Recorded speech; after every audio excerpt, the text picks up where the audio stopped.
Welcome to the records of history. तो आज का जो टॉपिक है दैट इज रिवोल्ट ऑफ 1857, 1857 का विद्रोह। ठीक है, तो इसमें आपको मैंने मूवमेंट और रिवोल्ट के अंदर डिफरेंस क्रिएट किया था, बताया था कि दोनों में क्या डिफरेंस होता है। तो रिवोल्ट क्या था कि जो फंक्शनिंग चल रही है उसके अंदर चेंजेस लेके आना है। जब हमें चेंजेस लेके आने होते हैं तो उस टाइम क्या किया जाता है, रिवोल्ट किया जाता है। ठीक है, जैसे कि 1857 का जो रिवोल्ट था, अगर मैं आपको थोड़ा ऊपर से बताऊं तो इसके अंदर क्या हुआ था, क्यों ये रिवोल्ट हुआ। एक तो इसका इमीडिएट कॉज था और कुछ इसके फंडामेंटल कॉजेस थे। ठीक है, तो जो इमीडिएट कॉज था वो क्या था, एनफील्ड राइफल्स। ठीक है, जिनकी कार्ट्रिज को क्या किया गया था, ग्रीस किया गया था by the fat of pig and cow. ठीक है, इससे क्या हुआ, ब्रिटिशर्स ने हिंदू और मुस्लिम्स की जो रिलीजन्स जो थे, ठीक है, जो उन सबको उसको क्या करने की कोशिश की, ब्रेक करने की कोशिश की। ठीक है, तो एक तो ये रीजन था और दूसरा ईस्ट इंडिया कंपनी ने काफी सारी अपनी पॉलिसीज निकाली, क्योंकि उस टाइम का जो एडमिनिस्ट्रेशन था वो किसके हाथ में था, ईस्ट इंडिया कंपनी के हाथ में। तो जब आप एडमिनिस्ट्रेशन चलाते हैं तो आप कुछ पॉलिसीज भी निकालते हैं। ठीक है, तो उनने बहुत सारी क्या निकाली, पॉलिसीज निकाली, और उन्हीं पॉलिसीज के चलते चलते जो पूरी जनता थी या जो राजा लोग थे या जो पीजेंट्स थे, फार्मर्स थे, जमींदार थे, जितने भी लोग थे सब क्या थे, बहुत ज्यादा तंग आ चुके थे। और उसी के चलते चलते क्या हुआ, ये 1857 का रिवोल्ट हुआ। So, revolt began at Meerut, 58 kilometers from Delhi on May 10th, 1857. तो ये जो रिवोल्ट हुआ ये कहां से इसकी शुरुआत हुई, मेरठ से, जो कि दिल्ली से 58 किलोमीटर दूर है। और किस दिन, on which date, 10th of May 1857. Okay, so morning of 11th May 1857, next day, the city of Delhi had not yet woken up when a band of sepoy from Meerut, who had defied and killed the European officers the previous day, crossed the Yamuna, set the toll house on fire and marched to Red Fort. तो 11th of May को क्या हुआ कि जो दिल्ली के लोग थे वो उठे भी नहीं थे सुबह, उतने में ही सिपॉय जो है क्या आ रहे थे, मेरठ से बैंड बजाते हुए आ रहे थे कि उनने उस टाइम क्या किया, कुछ यूरोपियन ऑफिसर्स को मार दिया। और उसके बाद उन्होंने यमुना रिवर को क्रॉस किया, एक टोल हाउस था उसके अंदर आग लगा दी, the toll house set on fire, और वहां से उनने रेड फोर्ट की तरफ मार्च करना स्टार्ट किया। सिपॉयज कौन है, आपके जो सैनिक है। ठीक है, अब ये आप देख रहे हो, ये जो दो सेंटेंसेस हैं ये हैं before the incident of 10th of May। ठीक है, 10th of May से पहले क्या हुआ, 19th native infantry at Berhampore which refuse to use newly introduced Enfield rifle and broke out in meeting February 1857। अब 19th नेटिव इन्फेंट्री जो है उसमें क्या बताया जा रहा है कि ये जो इन्फेंट्री थी ये थी बहरामपुर के अंदर, और इन लोगों ने क्या किया, इन लोगों ने रिफ्यूज कर दिया, मना कर दिया कि हम जो है ये न्यू एनफील्ड राइफल को यूज नहीं करेंगे। और इसी को लेकर क्या हुई, एक मीटिंग हुई, कब, February 1857 के अंदर। सेकेंडली 34th नेटिव इन्फेंट्री के अंदर एक लीडर थे, कौन, जो कि बहुत ही फेमस एक हमारे लीडर रहे हैं, मंगल पांडे। उनको क्या कर दिया गया, एग्जीक्यूट कर दिया गया ऑन April 6, मतलब उनको फांसी पर चढ़ा दिया गया, कब, April 6 को। ठीक है, तो ये सब आपका कब हुआ है, 1857, 10th May से पहले। तो अब इस रिवोल्ट के कुछ क्या थे, जनरल रीजंस थे, जैसा कि एक मैंने आपको अभी बताया, न्यू एनफील्ड राइफल। ठीक है, तो क्या था, reports about the mixing of bone dust in flower, मतलब हड्डियों के चूरे को ये लोग क्या कर रहे थे, ब्रिटिशर्स आटे के अंदर मिला रहे थे। जो आटा जो था, जो फ्लावर था, वो कौन खाता था, सिपॉयज वगैरह खाते थे। तो ये भी एक अफवाह वहां पर उड़ी हुई थी।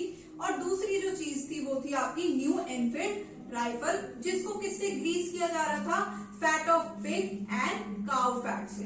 अब जैसा आप लोग जानते होंगे कि जो काव है वो हिंदूज के लिए क्या है, बहुत ज्यादा सेक्रेड एनिमल माना जाता है, बहुत पवित्र एनिमल माना जाता है।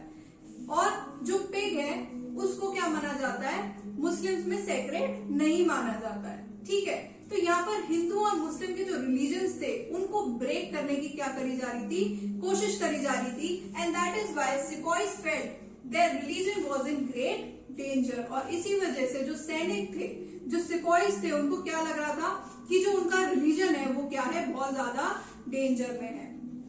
April 24, 19 men of 3rd Native Cavalry refused to accept these grease cartridges। तो जो 3rd Native Infantry थी उसके अंदर 90 मैन ने रिफ्यूज कर दिया कि वो इन ग्रीस कार्ट्रिजेस को क्या है, यूज नहीं करेंगे। And on May 3rd, Awadh regiment डिफाइड it's officers order on rifle. और 3rd मई को अवध रेजिमेंट के अंदर जितने भी सिपाहीज थे उन सब ने क्या कर दिया, ऑफिसर्स को मना कर दिया कि हम इन राइफल्स को क्या है, यूज नहीं करेंगे। On May 3rd, 85 of them were dismissed and sentenced to 10 years imprisonment। 9th मई को उन 90 मैन के हटाकर 85 जो सोल्जर्स थे, जो सिपाहीज थे, उनको क्या कर दिया गया, हटा दिया गया और 10 इयर्स के लिए उन्हें जेल के अंदर डाल दिया गया। On May 10, the soldiers released their imprisonment and killed their officers and influenced the banner of revolt। तो ऑन 10th में ही आपका मेरठ से क्या स्टार्ट हो गया, रिवोल्ट ऑफ 1857। जितने भी सोल्जर्स को इम्प्रिजनमेंट के लिए डाला गया था, जेल के अंदर डाला गया था, उनको क्या कर दिया, वहां से रिलीज किया और जितने भी ऑफिसर्स थे उनको मार दिया, किल कर दिया और influence the banner of revolt. और बैनर लेके रिवोल्ट का क्या है, ये लोग टुवर्ड्स द रेड फोर्ट मार्च के लिए निकल गए। तो all started moving towards Delhi. और यहीं पर आकर जो ये सिपाहीज थे इनने क्या किया, लास्ट मुगल एम्परर बहादुर शाह जफर को क्या किया, was proclaim the emperor of India. Bahadur Shah Zafar जो last Mughal emperor of India भी कहा जाते हैं, उनको क्या कर दिया, इस इंडिया का क्या बना दिया, एम्परर बना दिया गया। अब ये जो रिवोल्ट होगा वो किसके अंडर ही होगा, बहादुर शाह। अब जो ये रिवोल्ट था वो धीरे धीरे करके बाकी स्टेट्स में भी क्या होना स्टार्ट हो गया, फैलना स्टार्ट हो गया। जो जो लोग जमींदार, peasants, farmers, king and queen's, common people, जितने भी लोग ब्रिटिशर्स की पॉलिसी से परेशान थे, धीरे धीरे करके वो सब जो है बीच में इस रिवोल्ट के अंदर ऐड होने शुरू हो गए। तो आज थोड़ा सा इसका बैकग्राउंड देख लेते हैं। 1757 से लेके 1857 तक क्या हुआ कि ईस्ट इंडिया कंपनी की ही रूलिंग चल रही थी, जो कि ब्रिटिश की अपनी कंपनी थी। तो 1757 में क्या हुआ था, बैटल ऑफ प्लासी। वहां से लेकर रिवोल्ट ऑफ 1857 कितने इयर्स हो गए, 100 इयर्स तक किसने ही रूल किया। और इसके आगे भी किसने रूल किया, ईस्ट इंडिया कंपनी ने।